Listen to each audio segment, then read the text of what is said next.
Perkenalkan, nama saya Irfan Ade Alhamid dari Prodi Teknik Sipil GA R1 semester 4.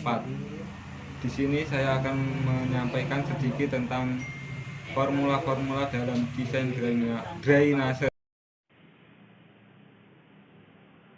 Berikut ini adalah pengertian dari sistem drainase. Sistem drainase secara umum dapat didefinisikan sebagai serangkaian bangunan air yang berfungsi untuk mengurangi dan atau membuang kelebihan air dari suatu kawasan atau lahan, sehingga lahan dapat difungsikan secara optimal. Drainase saluran terbuka. Saluran terbuka merupakan saluran yang lebih cocok untuk drainase air hujan yang terletak di daerah yang mempunyai luasan yang cukup, atau untuk drainase air non-hujan yang tidak membahayakan kesehatan atau mengganggu lingkungan.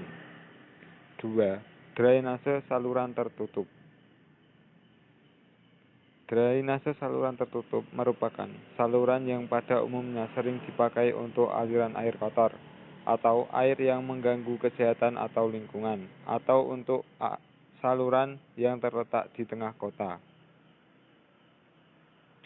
Fungsi drainase. 1. Mengendalikan akumulasi limpasan air hujan yang berlebihan. 2. Mengendalikan erosi, kerusakan jalan, dan kerusakan infrastruktur. 3. Mengelola kualitas air. 4. Karena aliran lancar, maka drainase juga berfungsi memperkecil resiko kesehatan lingkungan, bebas dari malaria atau nyamuk dan penyakit lainnya. 4. Membawa air dari permukaan ke pembuangan air. 6. Menampung air tanah dari subdrain dan air permukaan yang melimpas menuju jalan. Tipikal sistem drainase permukaan jalan terdiri dari kemiringan melintang perkerasan dan bau jalan, selokan, dan gorong-gorong, drainase lereng. Untuk merencanakan sebuah drainase, perlu dilakukan beberapa analisis sebagai berikut. Yang pertama adalah intensitas curah hujan. Intensitas curah hujan adalah tinggi atau kedalaman air hujan per satuan waktu. Sifat umum hujan adalah makin singkat hujan berlangsung, intensitasnya cenderung makin tinggi dan makin besar periode ulangnya, makin tinggi pula intensitasnya. Seandainya data hujan yang diketahui hanya hujan harian, maka oleh Monono B dirumuskan sebagai berikut.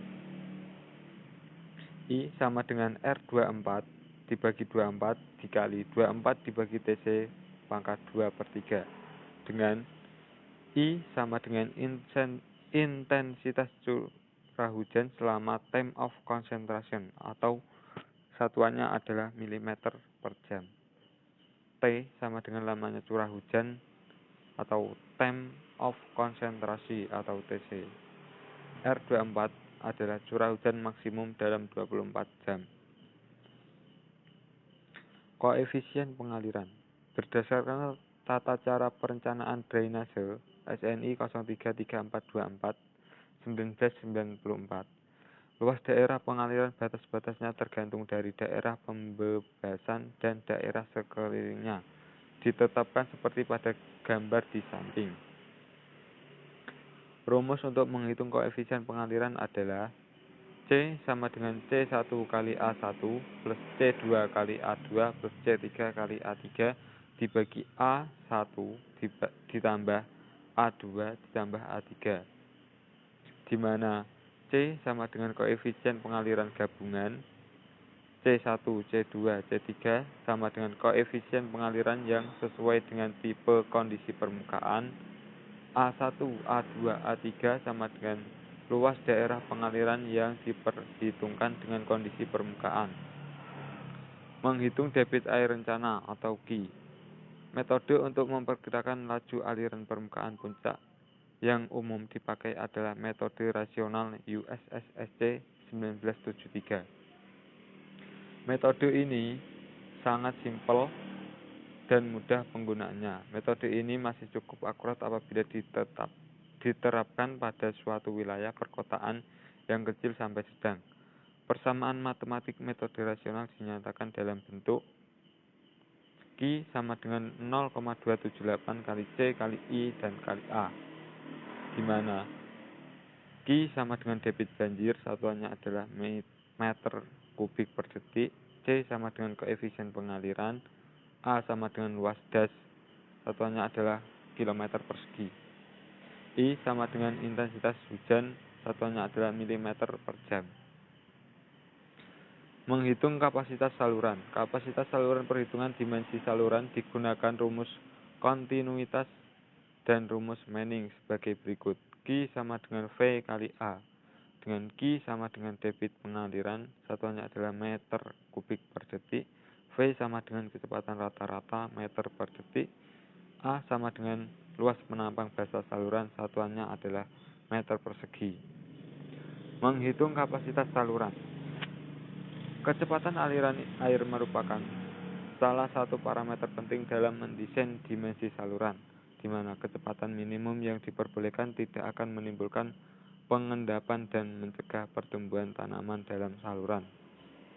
Sedangkan kecepatan maksimum yang diperbolehkan tidak akan menimbulkan penggerusan pada bahan saluran. Menghitung kapasitas aliran. Kecepatan aliran air merupakan salah satu parameter penting dalam mendesain dimensi saluran, di mana kecepatan minimum yang diperbolehkan tidak akan menimbulkan pengendapan dan mencegah pertumbuhan tanaman dalam saluran. Sedangkan kecepatan maksimum yang diperbolehkan tidak akan menimbulkan penggerusan pada bahan saluran. Rumusnya adalah V sama dengan 1/N dikali R pangkat 2/3 dikali S pangkat 1/2. Dengan V sama dengan kecepatan rata-rata, N sama dengan koefisien kekasaran Manning, R sama dengan jari-jari hidraulis, dan S sama dengan kemiringan dasar saluran.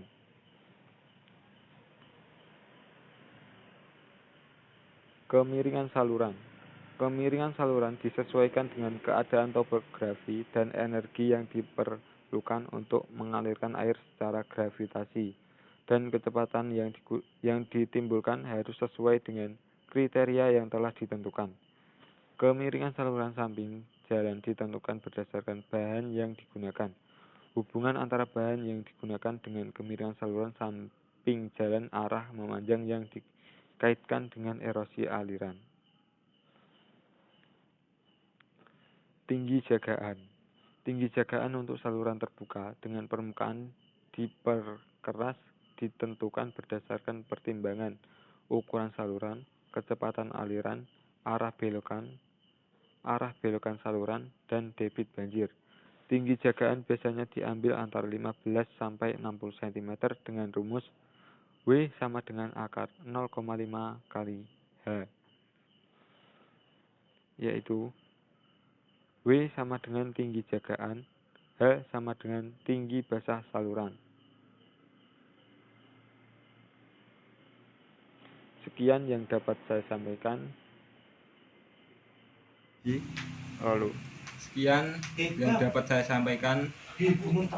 Apabila ada salah kata, mohon maaf yang sebesar-besarnya. Wassalamualaikum warahmatullahi wabarakatuh.